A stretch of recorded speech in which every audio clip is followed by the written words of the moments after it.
She became famous so early that the public settled on a version of her long before her life had finished unfolding. There was the walk, there was the stare, there were the court dates, the blow-ups, the headlines that kept circling back. No, you said you heard me physically. You were right behind me. You heard me talking about you. You called me the B word, and you said, and we have a photo shoot to do in Anguilla, and it's not going to be pleasant if you're talking about me like that. There was also the image the fashion world preferred, the supermodel, the phenomenon, the face that helped define an era. Both versions came from real events. Neither one told the whole story. Her life appears in magazine archives, court rulings, sworn testimony, regulator findings, and, eventually, a museum exhibition that treated her career as fashion history instead of gossip. She became one of the most visible women in fashion while moving through a business that often withheld the recognition her stature should have guaranteed.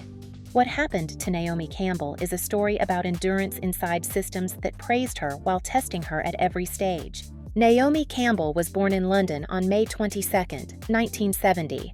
Her mother, Valerie Morris Campbell, raised her in a world shaped by performance, dance, and discipline long before anyone in fashion knew her name. The Victoria and Albert Museum opened its 2024 retrospective by starting there, with childhood and movement, and that choice is revealing. The walk that later became her signature did not come from nowhere. It came from years of training before the cameras arrived. Before the scouting, before the covers, before any of the headlines, there was a girl who had already learned how to move with precision and how to hold attention on a stage. That is why the V&A treats this period as foundation rather than decorative backstory. What later looked effortless had already been built. The body the fashion industry would later celebrate had already been shaped by work. She was 15 and shopping in Covent Garden when agent Beth Bolt spotted her. Within 2 years, she was appearing on Major, magazine covers, and walking for designers across London, Paris, Milan, and New York. That speed is one of the most important facts in her story. It explains how Naomi became a public image so quickly and why her identity was being managed in public while she was still a teenager. That rise also created exposure. She became a face the industry could circulate, analyze, and sell before she had the experience to control what that level of attention meant. The supermodel era was still taking shape, and she was being turned into a symbol while the rules were still being written around her. The pace made her famous and raised the stakes of everything that came after. The late 1980s fashion world was especially unforgiving if you were young, black, and suddenly visible in every room that mattered. She did not have a ready-made template for what came next. What she had was discipline, timing, and the ability to command space. By the late 1980s, Naomi Campbell was already a major model. British Vogue had put her on its cover.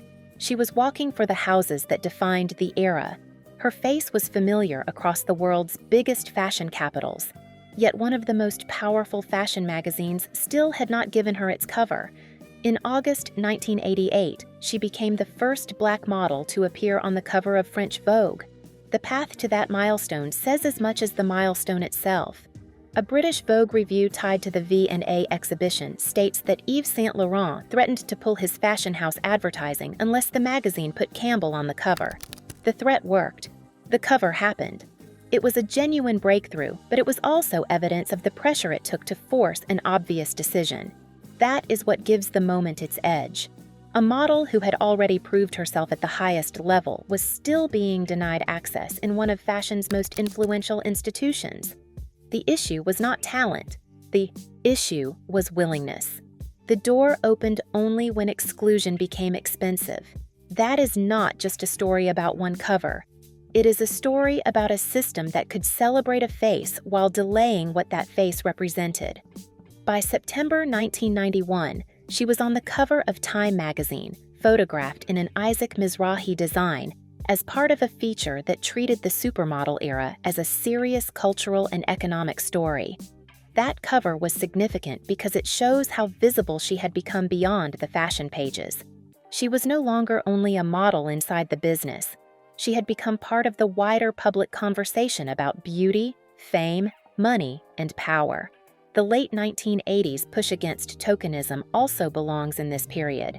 Campbell, alongside Bethan Hardison and Iman, was part of the larger fight against unequal conditions for Black models. Support from within the industry mattered too. British Vogue's review notes that Christy Turlington would turn down jobs unless Campbell was booked as, well. That kind of support carried real leverage. In a business built on access, solidarity like that had weight. This is the pattern that stays with her. She keeps proving she belongs. A breakthrough arrives, then another, and each one is both a victory and a receipt. It confirms her status while exposing how much resistance had to be moved before that status was fully recognized. That is why those early victories never feel simple. They are glamorous on the surface, but they also leave a clear record of how hard she had to push for space that should have opened sooner. The recognition was real. So was the reluctance behind it. Even at the height of her rise, the industry could celebrate her image while still treating full inclusion as something negotiable. There is a tabloid version of Naomi Campbell that became easy to recognize. Explosive, entitled, impossible to manage. The difficult supermodel. The celebrity always one incident away from another headline. That version did not come out of nowhere. It was built from real events, and some of those events led to formal legal consequences. In 1998, she was accused of assaulting an assistant in Canada and later pleaded guilty in 2000. In New York, the phone-throwing incident involving her housekeeper led to a 2007 guilty plea, 5 days of community service, anger management requirements, and payment of medical costs. In 2008, after an altercation at Heathrow Airport, she pleaded guilty to assaulting police officers and received 200 hours of community service along with fines and compensation. These are not tabloid inventions. They are part of the public record. What turned them into a lasting public identity was the way they became a complete explanation for her. Difficult. Naomi was easy to print, easy to repeat, and easy to understand without asking what else was happening in the same years. The press often treated the behavior as the whole story. Her own account makes those years harder to read that simply. In a 2005 interview with Diane Sawyer, she spoke openly about addiction and described how far her life had unraveled. In a later British Vogue interview, she said the years between 1998 and 2005 were the worst period of her life. She spoke about drinking too much, fearing for her future, and working to stay sober through recovery. None of that erases the people affected by her conduct, and it does not erase the court outcomes. It does, however, widen the frame. The public was watching eruptions. She was describing a life in crisis. Her behavior had real costs. At the same time, some of the years that produced her most damaging headlines were the same years she later described as her hardest. Remove either side of that and the story becomes easier, but not more accurate. The Daily Mirror privacy case deepened that period in a different way. The paper published details and photographs tied to her attendance at Narcotics Anonymous meetings. Campbell sued. The case moved through the High Court, the Court of Appeal, and finally the House of Lords, which ruled in her favor in 2004. The Lords accepted that the newspaper could report that she was receiving treatment, but that publishing the added details and photographs identifying where and how she was seeking help crossed into wrongful disclosure of private medical information. That ruling became a major milestone in modern English privacy law. While photographers were turning community service into spectacle, she was also helping define the legal limits of media intrusion into medical treatment. Both things happened in the same era. One made easy copy, the other entered legal scholarship. In September 1997, Nelson Mandela hosted a charity dinner in Johannesburg. Naomi Campbell attended. Charles Taylor, then president-elect of Liberia, attended too. Years later, that evening resurfaced in the record of an international war crimes case. At the Special Court for Sierra Leone in The Hague, Campbell testified under subpoena in August 2010. She said that during the night after the dinner, 2 men knocked on her hotel room door and handed her what she described as dirty-looking pebbles. She testified that she did not know who sent them at the time. Later, she understood they were diamonds.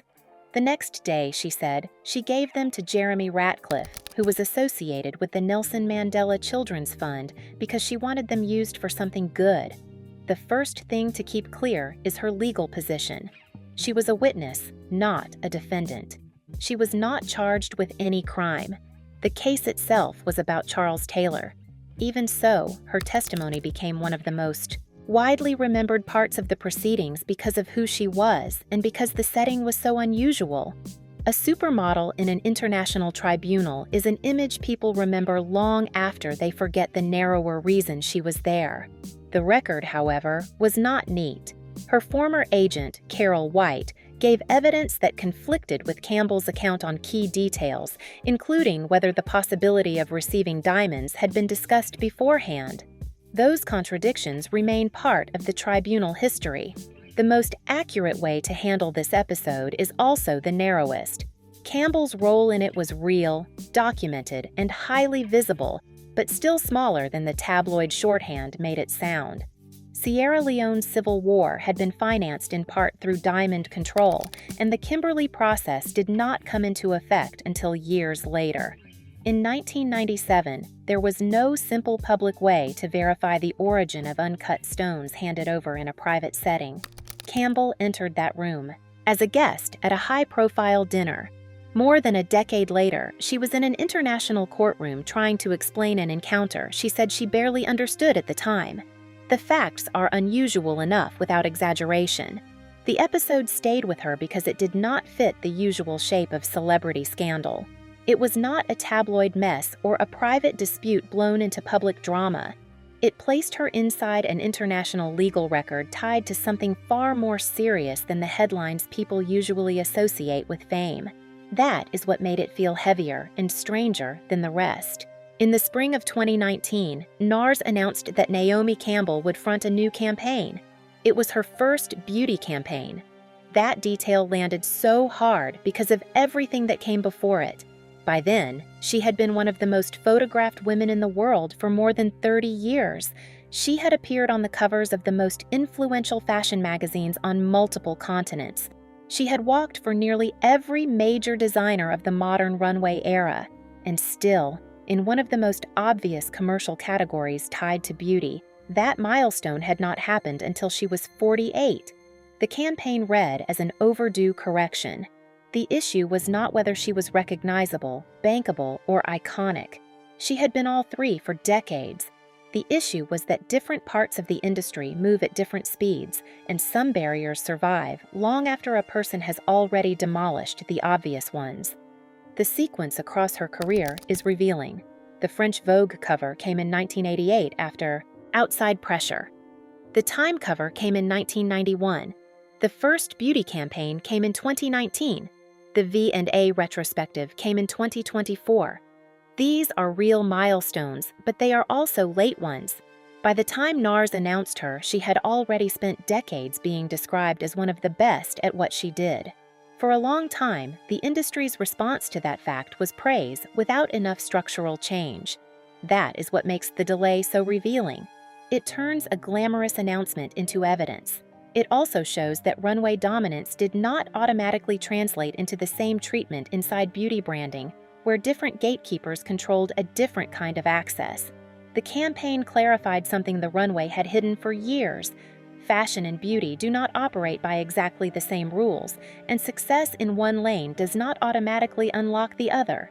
A woman can define editorial imagery, dominate the catwalk, and still be treated as if certain commercial spaces are somehow not hers by default. That was part of what made the NARS moment feel less like surprise and more like a record of how long the industry can take to catch up to what it already uses and celebrates.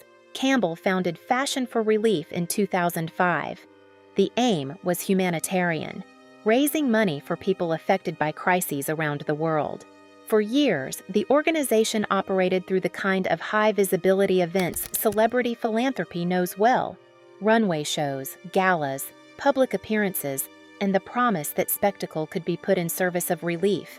That model was familiar, and familiarity can sometimes delay the kind of scrutiny strong governance is supposed to withstand. The UK Charity Commission eventually opened a statutory inquiry into the organization. Its findings were specific. Between April 2016 and July 2022, only 8.5% of the organization's total expenditure went to charitable grants. The commission also said it recovered more than £344,000 and protected a further £98,000 of charitable funds, which were later used for donations and liabilities. The criticism was formal, detailed, and recorded in the regulator's report. The inquiry also set out governance failures. It found unauthorized remuneration arrangements and flagged expenses around a Cannes event, including hotel charges, spa treatments, room service, and cigarettes, that it said were not reasonable charity expenses.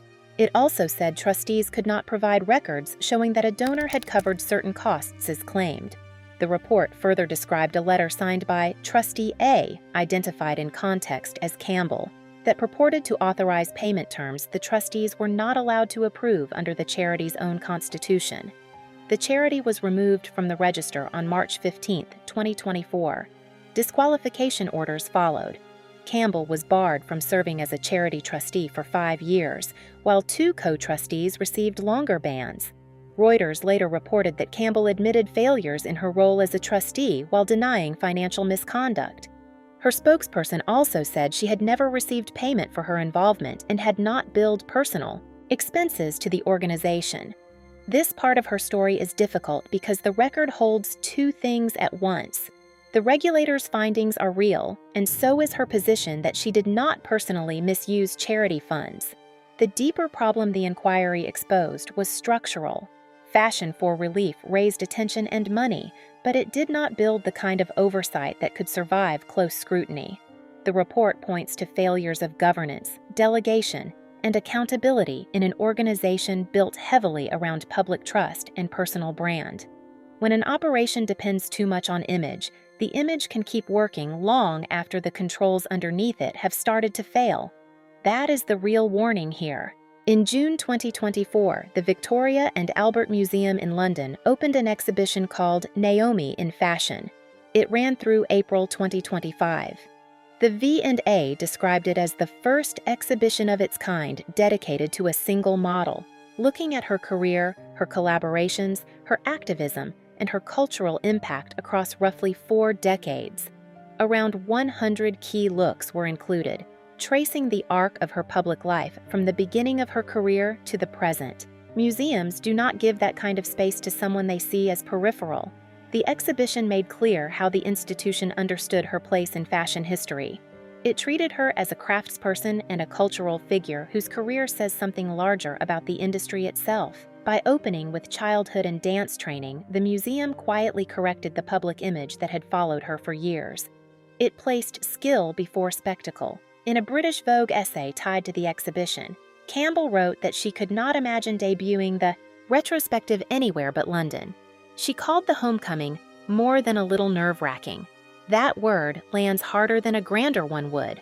It suggests weight, exposure, and the discomfort that can come with finally being seen in full instead of in fragments.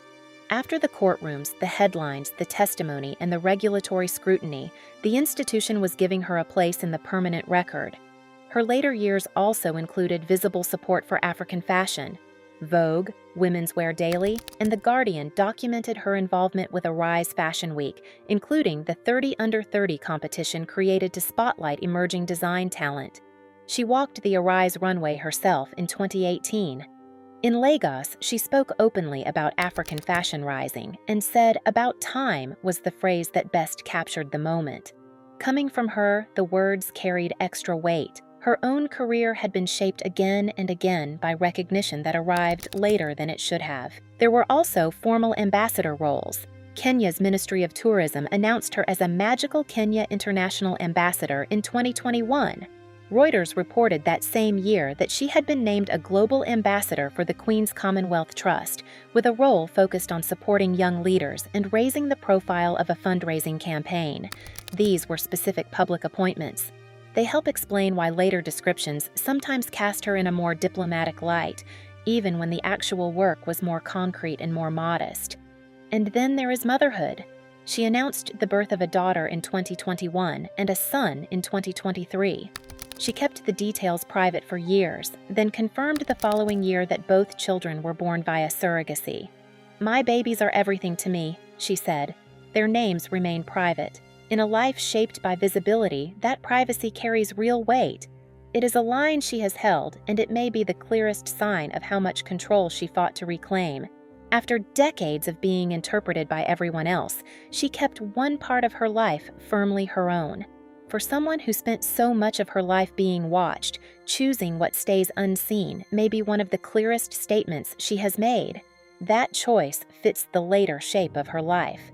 Publicly, she was still appearing at major events, still being honored, still being folded into fashion history. Privately, she was drawing harder lines around what the world could have access to. After years of exposure she did not control, that boundary feels less like withdrawal and more like a deliberate form of authorship. By the time the museum opened, the old, simplified version of Naomi Campbell had started to look too small. Not false, just too small.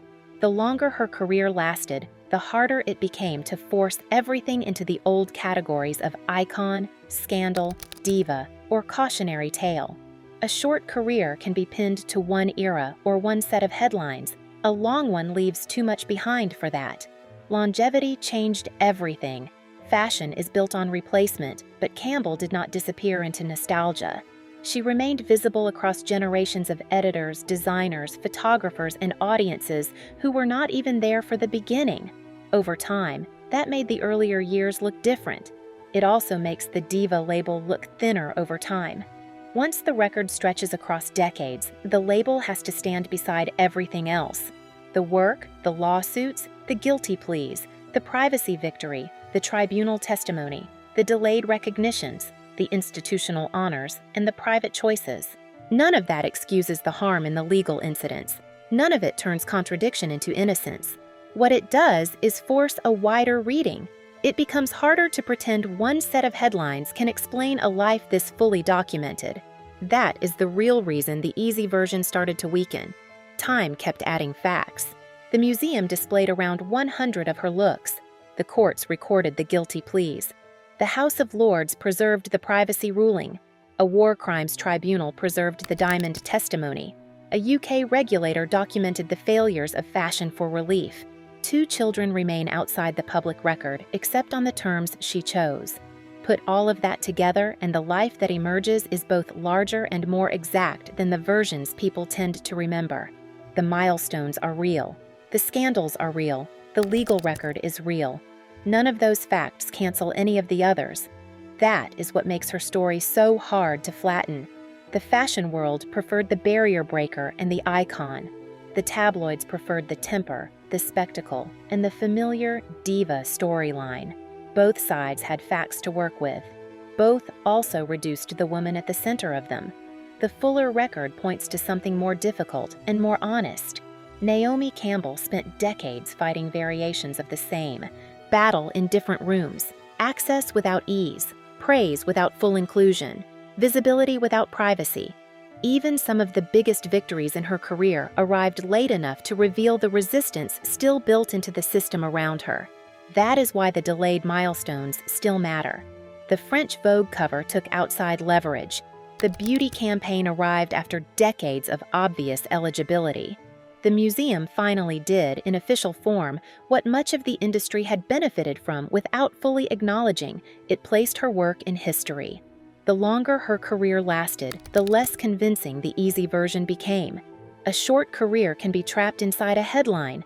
A long one leaves too much behind to flatten that neatly. That is what really happened to Naomi Campbell. The more the record grew, the harder it became to pretend the simple version had ever been enough. The final image of her story is not a courtroom, a tabloid cover, or even a runway. It is a woman who stayed in the frame long enough for the frame itself to change around her. Longevity did not erase the contradictions. It made them harder to ignore. For years, people could treat one part of her life as the whole explanation. The record no longer allows that. The barriers, the lawsuits, the testimony, the philanthropy, the museum, the motherhood, the late recognitions, and the unresolved messes belong together. That is what gives the story its weight. What took so long was never hard to see. It was hard to admit.